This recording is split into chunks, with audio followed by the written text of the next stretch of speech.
This week's podcast is sponsored by the Ohio Lottery. Keep it fun, Ohio. Play responsibly.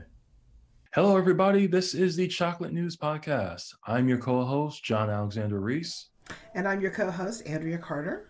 And if you didn't know, the Cincinnati Herald has been around since 1955 and is the leading African-American owned newspaper in the greater Cincinnati area and northern Kentucky area. So, how are you doing today, Andrea?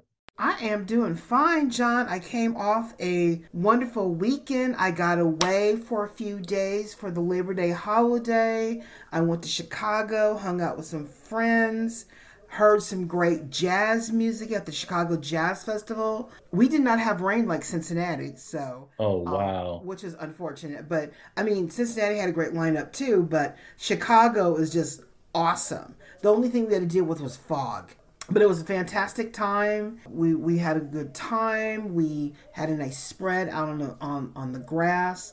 I tried out my new little. I have this new picnic knapsack thing that I won at an auction, a breakfast auction. So I got to try it out, and my friends were just like, oh my god," because we used my cart, my mobile ice chest, and this new picnic thing that I got, which came with plates, glasses, silverware, small cheese board, napkins, and there's a thing for a wine bottle if you want it. We use the tarp that came with it as well, all in a backpack. Wow, that sounds really fancy. People were eyeing us, were like, and one person who was participating, she was like, "Andrew, is this real silverware?" I was like, "Yes." Can you believe it? Wow. So I mean, we have stepped up our picnic, our picnic. What is it? Our picnic activities when we want to go hear live music. We have stepped up our game. So That anyway, sounds amazing, I must admit. well, it was. I mean, it's live music, sitting out in a chair, good nosh, little finger food and stuff. It's anyone can pull that off and do it, But if you're like older and you don't want to carry everything, have a cart, have an ice chest, you know, do it right so you feel comfortable and have a good time. And there were people around us who did exactly the same thing. They had stuff all the way around. Had one woman had a cart. My friends had not seen my cart before, and my cart comes with a tray so you can put drinks in it. So, it's Ooh, like tail end. Yes, Amazon. Unbelievable. My sister has the beach version of it. That's where I got the idea for it. that sounds So, nice. That yeah, sounds really so nice. it was very relaxed, just talked about just different stuff, enjoyed good music, just lazed about. I mean, that's what it is all about, a holiday weekend, spending with friends, having good food, good wine or drink. We did a bourbon tasting. Yes. So, Wow, that sounds an actually, amazing weekend. you know what? That's what we need to do one day, do a bourbon Ooh, tasting. ooh, that sounds so nice. We should Yeah. we have not thought about that. We need to do that. Okay. Oh, I'm yes. getting off topic. So No, that sounds very lovely. I love it. And we also have a special guest with us, Ashley Barrow, the founder and CEO of Reassist. So, how's it going, Ashley? Hello, how are you today? Thanks for having me. No problem. Glad you could come on the show. And before we get to you, we have some chocolate news to go through. So, Andrea, what is the chocolate news of the week? well, it's I say this every single time. It's always interesting to see what the world is focusing in on, and we've had some tragedy. We've been following some tragic stories and some interesting stories, and I'm going to start off. England has a new prime minister. Liz Truss is the new UK Conservative Prime Minister. She is now installed. One thing I like about England, they don't waste any time installing their leaders. Like, they're elected, they're in office the next day. Like, the guy who's in 10 Downing Street, he's out. He's got to find some place to live. They're in. So, it's very, very interesting how they immediately take over. And she's seen the Queen at the Queen's Balmoral Castle. She has been grilled by what is the Parliament. She's been grilled by them to find out, what are your plans, what do you expect to do, set up your government. And that went on, and she has vowed to tackle the energy crisis, the alien economy. Because remember, they're no longer part of Oh, the EU. EU. That's There no right. she what Boris Johnson got them to do, she's now has to tackle and handle. And on top of that, all of Europe, including England, are facing a growing energy crisis because of the Russia-Ukraine war. That's And right. Russia has cut off the pipeline. So there's a lot that she is tackling on. Good thing for her, she looks young and exciting, and everyone's comparing her to Margaret Thatcher, and I'm like, Oh, oh, that's well, that can be, that. I guess that's good and bad, I guess. I don't know. It depends on your point of view. Well, I mean, Margaret Thatcher was loved because she was the Iron Maiden until she wasn't loved. Yes. So I don't know. I think it's gonna time will tell how she's gonna handle this. But I'll be watching this very closely because out of all of this, also she has to tackle more and more Black Brits are saying they're tired of the racism over there. So Mm. that's a new issue that the prime minister may have to tackle. Folks are getting fed up with it. So we'll see what happens. The second story is everyone's been hearing about the Canada police on the manhunt for the two people who stabbed to death 10 people and injured 15. One of the suspects ended up being killed, which I think was killed by the other guy. And then as of today, late this afternoon, they nabbed the other suspect. He is in custody. People in Saskatchewan are happy tonight because this guy has been found. Miles Sanderson, who is 32 years old, has been found by the Royal Canadian Mounted Police. And they are, I think they're probably interrogating him now. His brother, like I said, has been found dead.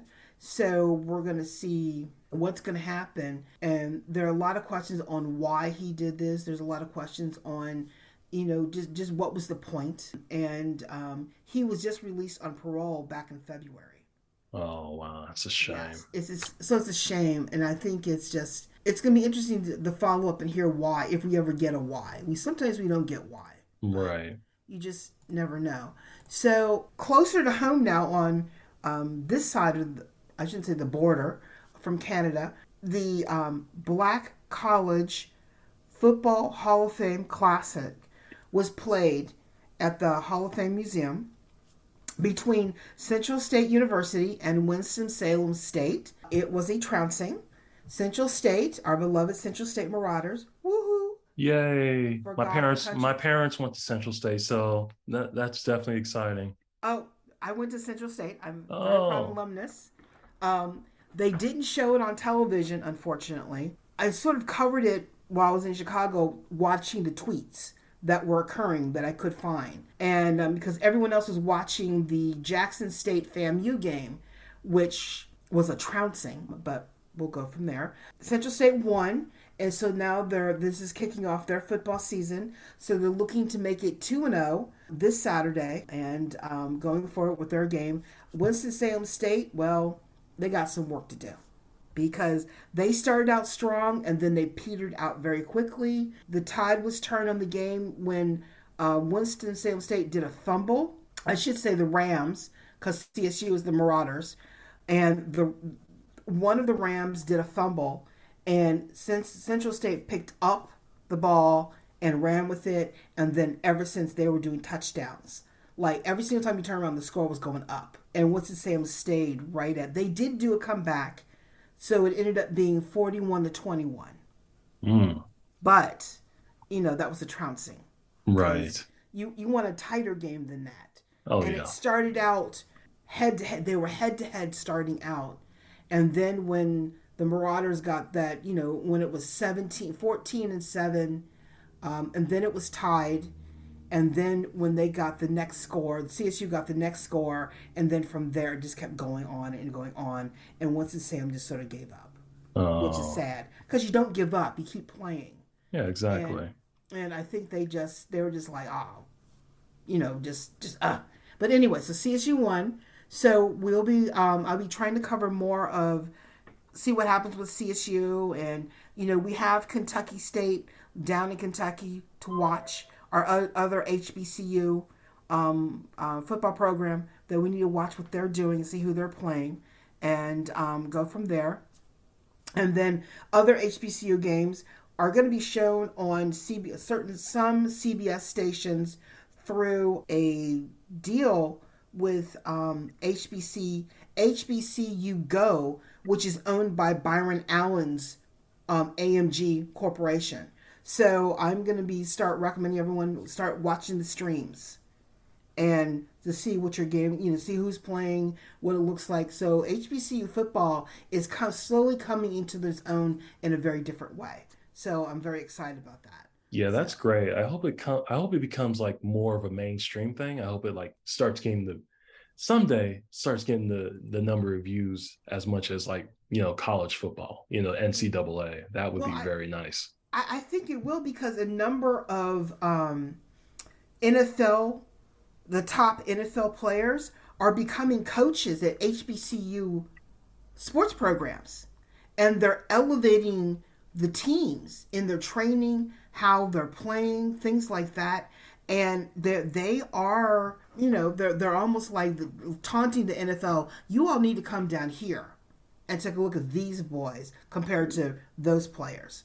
And I think very slowly the HBCU program is going to rival the Big Tens. I think it's going to be interesting what happens because of the names that are going to coach at these colleges. So it's going to be interesting.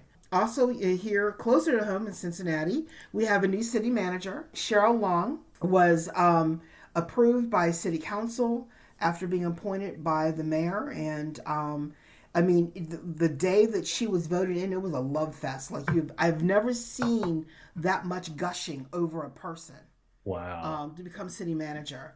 And I think the fact that as she worked for 4 years as an assistant city manager, she knows the community, she knows the issues.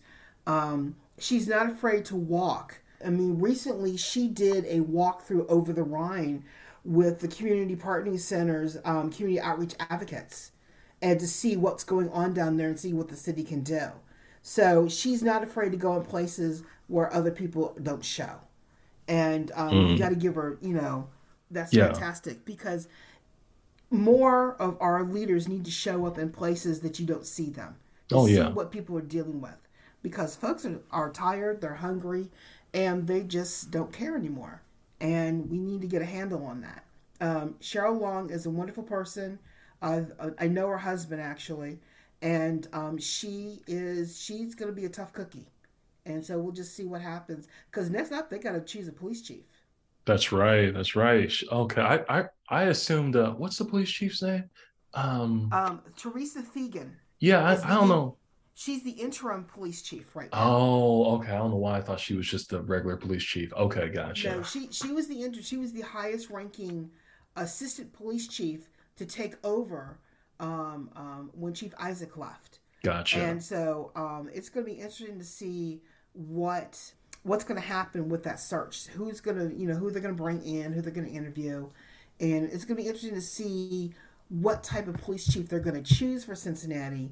Because, hands-on police chiefs are well received by the community than those are hands-off or go in certain areas. So we'll have to see. I've seen the police chief in certain areas. She was all over National Night Out. I've seen her pop up at certain events. But I've seen other people gearing up, the one to throw their hat in the ring. And they're showing up in places to connect with the community and say, I want to be your police chief. And in fact, I did a peace walk where one of the potential candidates was there. And I'm just like, it's not just guys vying for that job now. It's guys and girls. Right. So it's going to be interesting to see who is going to be the chief under this city manager. And then an exciting piece of news. Well, two exciting pieces of news. Francis Tiafoe. He is the first U.S. man to make it to the quarterfinals of the U.S. Open in 16 years. Yeah, he sure is. And that was amazing. Yeah, and he's black. Yeah. That's the other thing. He's black. So, and he's been around for a while. He's one of the guys who's been there. But first, he had an amazing game where he took out Annie. Was it Nadal? No, I believe it was Andrei Rublev. He's That's Russian, I right. believe. Right. He took out the number one seed in the world. Then he reached the semifinals. Oh no, he beat Andrei Rublev for the beat to make it to the semifinals. Yeah. But also he come off 24 hours before that. He played a tough match, and it was Roger Federer. Wow. I mean, granted, Roger Federer, he's not, he's kind of like he's not in his prime anymore, but still, that's impressive. I mean, it's like playing Serena. I Yeah. mean, Yeah. Exactly. you Yeah. know, you don't want to beat Serena, but oh my Yeah. God, I got to play Serena. It's Yeah. that type of thing. And so I'm looking forward to his next game, actually, which is going to be Friday. They don't know who he's going to play yet because that game has to be played to determine whether it's going to be Carlos Alcaraz or Jannik Sinner. So and Carlos is number 3 in the world, and Jannik is number 11. So it's going to be very interesting to see who he gets to play to see whether or not he gets to move up. So I'm looking forward to that, and I believe and we're also watching Coco Gauff. She has advanced as well. So it's exciting to see what's going to happen at the U.S. Open. You just don't know. And then my other quick exciting news is the Obamas return to the White House to finally get to unveil their portraits for the White House archives. They were denied this tradition by Trump. He didn't want them there, Yeah. Real even though petty. he doesn't claim he didn't care, but it was Biden welcomed them back. The portraits, if you see these pictures of these portraits, are wonderful. I still haven't even seen the portraits that are in the National Gallery. I got to get there and see that. But these are even fantastic. I mean, his portrait looks like a photograph, and it's not. And her portrait is she's in this blue dress sitting on this couch, and she's showing off her arms and her muscles and everything. And just think, in the White House, these are the first Black people who have held a high office to be featured in the White House archives of natural portraits. So it's fantastic. And also the portraits have set off a very modern vibe, where all the other portraits have been this standard conservative view of what portraits should be, and they have blown the door wide open on what portraits should be. So it's going to be interesting to see. I mean, Donald Trump, I don't know if he's had his portrait done yet, but it's going to be interesting to see what Biden and Jill get, how they have their portraits done when it's their time, what they're going to do. So I think in terms of the modern era of the art world, in terms of portraits, they have set a standard. So it's fantastic. And that is my chocolate news for today. Well, thank you, Andrea. Thank you very much for that great chocolate news. And now I want to reintroduce our special guest, Ashley Barrow, founder and CEO of Reassist. How's it going, Ashley?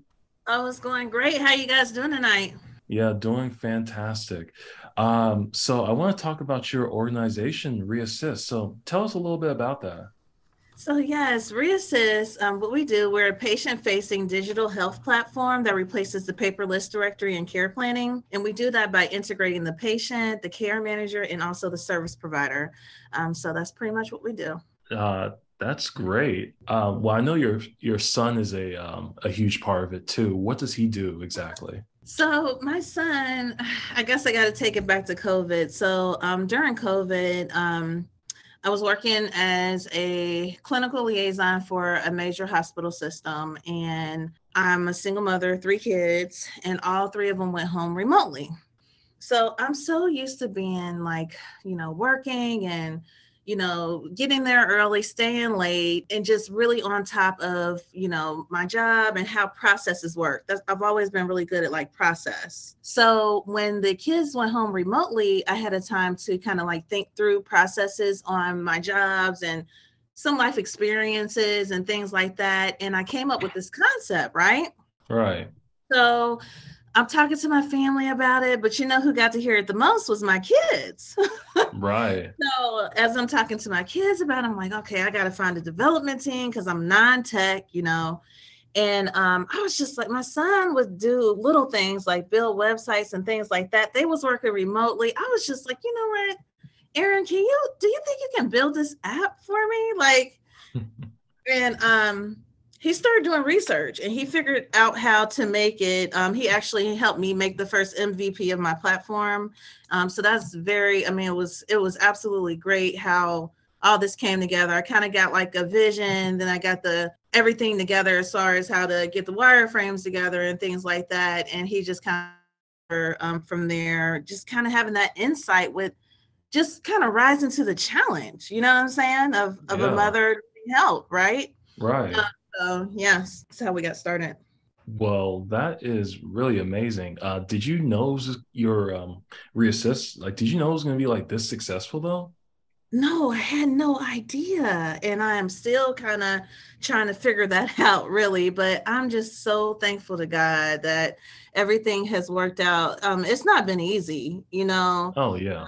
being in case management, doing clinical liaison work. That kind of work is like ministry, you know, try to help people improve their quality of life. You know, if you can imagine meeting someone that maybe bed bound or something and you want to see them up and walking, what services will they need to endure to get to that point and to have the insight to get that person to the next level of care so they can improve that, you know, that's significant on you. So it's not been easy. I've had to go to some rural counties and some far places and try to figure out what resources were there where you know there's a lot of the times not any, in addition to family members going downhill and helping them out.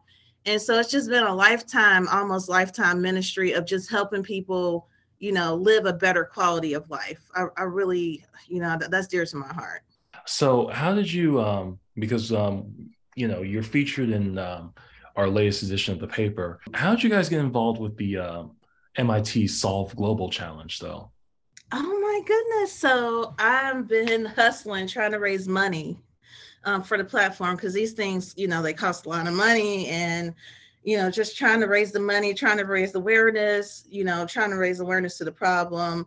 And I actually got it was a forwarded email. Someone just kind of was like, hey, this looks like something you might be interested in. You know, here it is if you want to apply for it.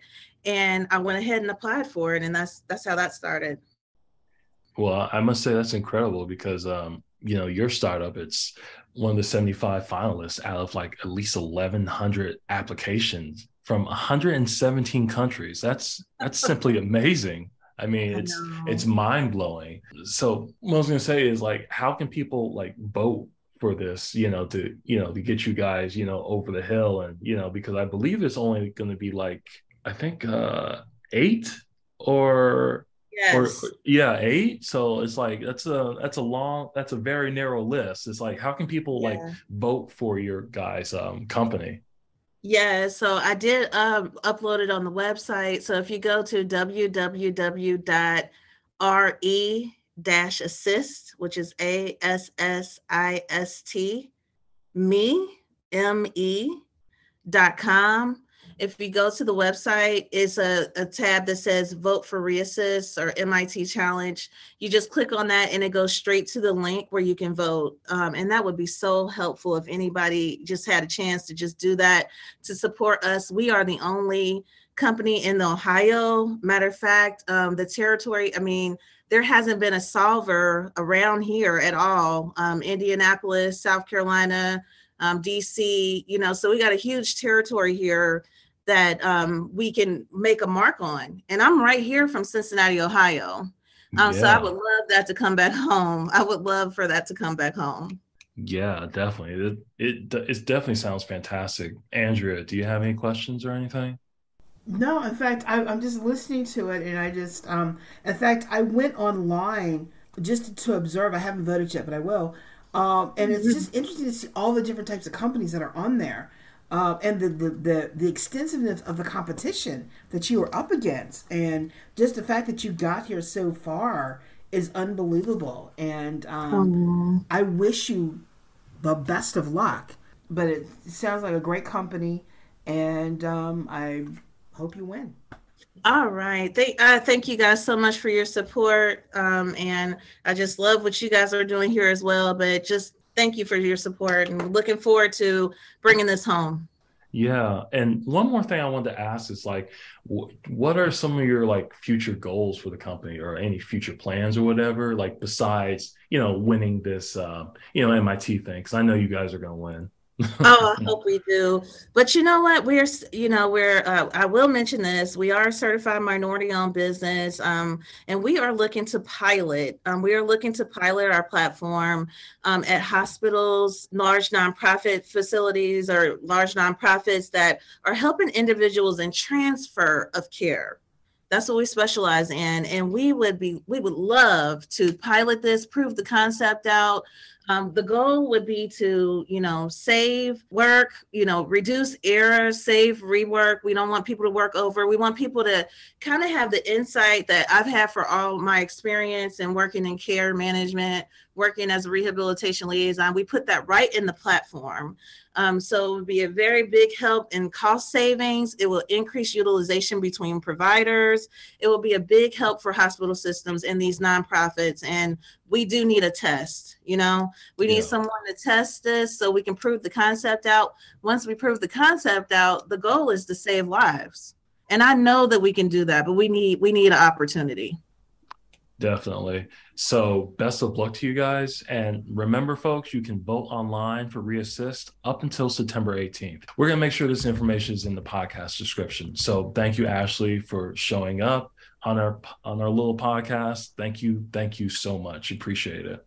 All right. Thank you too. Well, that's it for today's show. And once again, I want to thank Andrea for coming on and discussing all this good chocolate news.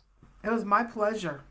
And remember, you can find more information about today's topics and past podcast episodes at www.thecincinnatiherald.com, the Session newsletter, or on our social media. We're on Facebook, Twitter, Pinterest, Instagram, and LinkedIn. And once again, I want to thank this week's sponsor, the Ohio Lottery. Keep it fun, Ohio. Play responsibly. And remember, folks, if you're looking for a free online webinar on home ownership, Owning It, Cincinnati and Dayton 2022 will be taking place on Saturday, September 24th from noon to 1:30. We will also put the link for that event in the podcast description. And make sure to subscribe to our podcast on your favorite podcast app. Our podcast is on Apple, Spotify, TuneIn Radio, Amazon, YouTube, and Google Podcasts.